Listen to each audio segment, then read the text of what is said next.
بسم اللہ الرحمن الرحیم۔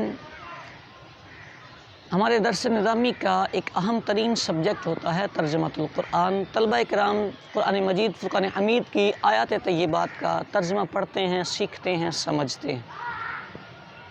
البتہ چونکہ یہ ابتدائی درجات میں ہوتا ہے، اولا، ثانیہ اور ثالثہ میں، تو یہ بات ہر ذی شعور شخص جانتا ہے کہ طلبہ کو مترجم نہیں بنایا جاتا، مفسر نہیں بنایا جاتا، طلبہ کو ترجمہ کرنا سکھایا جاتا۔ لیکن چونکہ میرا تعلق درسیات سے ہے، خود پڑھاتا ہوں، مختلف کلاسز میں جانا ہوتا ہے، طلبہ سے وابستگی رہتی ہے، تو ایک امر کی طرف توجہ دلانا ضروری سمجھتا ہوں۔ یہ صرف قرآن پاک میں نہیں، باقی کتابوں میں بھی ہے۔ طلبہ بھی توجہ کریں، پڑھانے والے احباب بھی توجہ کریں۔ طلبہ کے ترجمہ کرنے کا طریقہ یہ ہوتا ہے، وہ ہر لفظ کے نیچے یوں خانہ بناتے ہیں اور اس خانے کے نیچے الفاظ لکھنا شروع کر دیتے ہیں۔ واو کا معنی ہے اور، للہ اللہ کے لیے، علی الناس لوگوں پر، حج البیتی گھر کا حج ہے، من استطاع الیہ سبیلا جو طاقت رکھے اس کی طرف راستے کی۔ اب یہ انہوں نے جب ترجمہ لکھا تو پوچھا گیا تو انہوں نے کہا جی اس کو لفظی ترجمہ کہتے ہیں کہ ہر لفظ کے نیچے اس کا لفظ آ جائے، اس کو لفظی ترجمہ کہتے ہیں۔ کہتے ہوں گے، کسی نے لکھا بھی ہوگا، کتابوں میں بھی شاید یہ اصطلاح موجود ہو، لیکن اگر میں آپ کی خدمت میں یہ عرض کرنا چاہوں کہ یہ ترجمہ نہیں ہوتا، یہ الفاظ کے معنی ہوتے ہیں۔ آپ نے ڈکشنری سے واو کا معنی دیکھا تو اس کے نیچے اور لکھ دیا، لام کا معنی دیکھا تو اس کے نیچے کے لیے لکھ دیا، لفظ اللہ کا معنی دیکھا تو اللہ لکھ دیا، اللہ کا معنی دیکھا تو پر لکھ دیا، الناس کا معنی دیکھا تو لوگوں لکھ دیا۔ یہ آپ نے مفردات کے معنی لکھے ہیں، اس کو الفاظ معنی کہا جاتا ہے، اس کو ترجمہ نہ کہیں۔ ٹھیک ہو گئے؟ طالب العلم کو اس کی کتنی ضرورت ہوتی ہے؟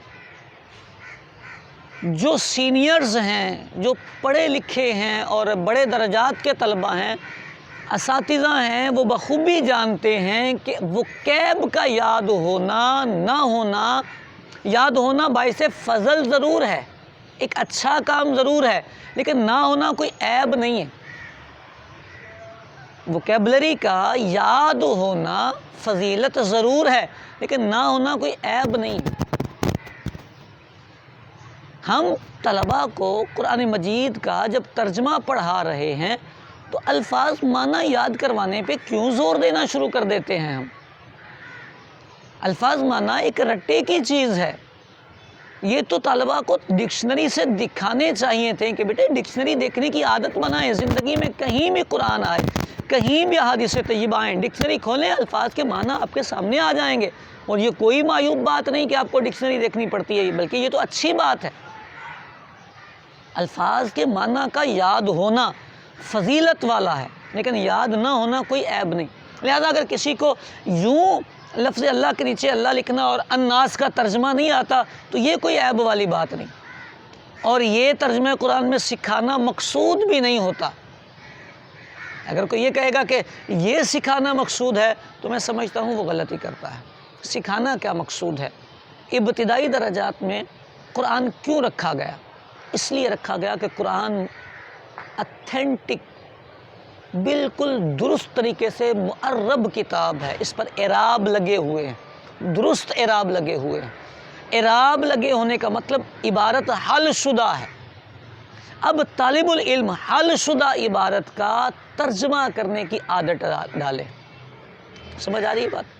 اب ترجمہ لفظوں کا نہیں کرنا، لفظوں کا ترجمہ کرنا تو گوگل کو بھی آتا ہے، اس کو ترکیبیں نہیں آتی، اسی لیے اس کے جملے غلط ہو جاتے ہیں۔ آپ بھی گوگل نہ بنیں، آپ کو سیکھنا ہے اور سکھانا ہے۔ سیکھنا یہ ہے کہ اس جملے کا کیا ترجمہ ہے۔ اگر آپ کو مرکبات کے ترجمے کرنا نہیں آئے تو آپ کی ساری محنت ضائع ہو گئی۔ اللہ ثواب عطا فرمائے گا، اس کا انکار نہیں، لیکن سیکھنے کی جو محنت ہے، تعلم جو تھا اس مقام پر، وہ آپ کا فوت ہوا۔ اب اس مقام پہ آپ دیکھیے، جس نے اس مقام کو ترجمے میں پڑھا ہے وہ توجہ کر کے دیکھ لیں، اگر میری غلطی ہو تو مجھے میسیج میں اصلاح ضرور فرمائیں۔ جو شخص یوں ترجمہ کرے گا، اور اللہ کے لیے لوگوں پر گھر کا حج ہے، جو طاقت رکھے اس کی طرف راستے کی، وہ ہمیں اس بات کا یہ بتائے کہ یہ جو لفظ من آیا ہے، یہ من کہاں جڑے گا، یہ جو ہے اس کا تعلق کہاں جڑنا ہے، کس کے ساتھ آپ جوڑیں گے۔ یہ جملہ آپ کا تقریباً مکمل ہو گیا۔ لوگوں پر اللہ تعالیٰ کے گھر کا حج کرنا فرض ہے، یہ جملہ مکمل ہو گیا۔ اس من کو کہاں آپ نے جوڑا ہے، طالب علم کو زندگی بھر پتہ نہیں چلے گا۔ کیوں؟ کیونکہ طالب علم نے اس مقام پر مرکب جوڑنے کی کوشش ہی نہیں کی۔ اس مقام، یہ سارے مقامات پر، یہ تو ایک بطور ایگزامپل میں نے عرض کیا ہے، اس نے جوڑنے کی کوشش ہی نہیں کی۔ اگر وہ جوڑتا، مرکب سمجھتا اور مرکبات کے ترجمے کرتا تو ضرور اس کو پتہ چلتا۔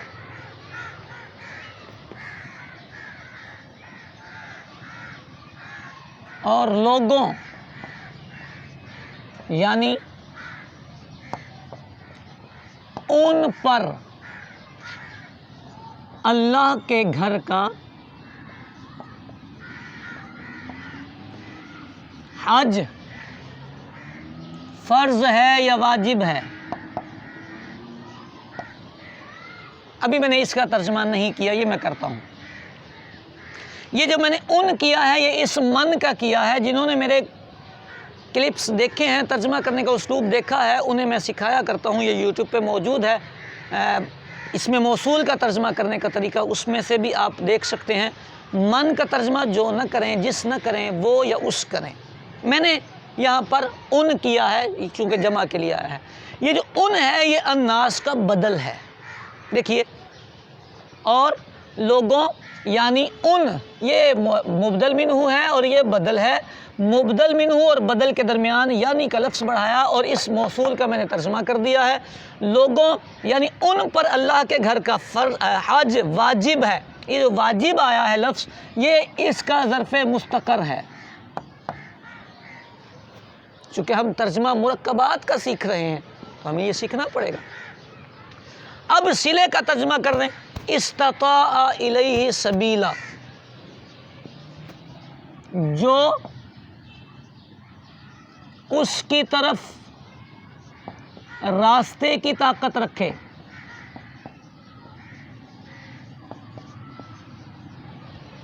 اور لوگوں یعنی ان پر اللہ کے گھر کا حج واجب ہے، جو اس کی طرف راستے کی طاقت رکھتے ہوں۔ یہ اس آیت مبارکہ کا ترجمہ ہے۔ اردو کے لفظ جوڑ کے دیکھ رہے ہیں تو آپ کو بتائے گا، لوگوں کے بعد یعنی ان کہا تو یہ اس نے بدل بنایا ہے۔ یہ جو آیا ہے، استطاع کا فاعل آیا ہے، اس کی طرف راستے کی استطاعت رکھے، راستے کی طاقت رکھے۔ ہر لفظ اپنی جگہ پر ترجمہ دیتا ہو، معنی بتاتا ہو، یہ ہوتا ہے ترجمہ سیکھنا۔ لیکن سیکھتے ہوئے مرکبات کا ترجمہ سیکھنے کی ضرورت ہوتی ہے۔ مفردات کا ترجمہ سیکھنے کا مطلب ڈکشنری دیکھنے کا طریقہ، یہ ایک الگ چیز ہے۔ کبھی موقع ملا تو ہم ڈکشنری دیکھنے کے طریقے پر بھی گفتگو کریں گے۔ لیکن جو طلباء ترجمہ قرآن پڑھ رہے ہیں، جو اساتذہ ترجمہ پڑھا رہے ہیں، انہیں اس بات پہ توجہ دینی چاہیے کہ قرآن مجید فرقان حمید کا جو جملوں کا ترجمہ ہے، طلباء کو وہ ترجمہ کرنا سکھائیں، مرکبات جوڑنے سکھائیں، توڑنے نہیں، تحلیل کرنا نہ سکھائیں، ترکیب کرنا سکھائیں۔ قرآن اس اعتبار سے سب سے سہل کتاب ہے ترجمے میں کہ اس کا اعراب لگا ہوا بلا اختلاف ہے۔ جس پر نصب لگا وہ نصب ہی رہے گا، آپ اپنی رائے سے بدل نہیں سکیں گے، چونکہ اعراب لگا ہے تو اس کا محل کلیئر ہے۔ محل کلیئر ہے تو آپ اس کا ترجمہ متعین طریقے سے کریں گے۔ مرکبات کا ترجمہ سیکھنا ہوتا ہے، الفاظ کا ترجمہ یاد کرنا ہوتا ہے، یہ فرق یاد رکھیں۔ درس نظامی میں طلباء قرآن کا ترجمہ کرنا سیکھتے ہیں، ترجمہ یاد نہیں کرتے۔ اللہ کرے کہ یہ باتیں سمجھ میں آ جائیں۔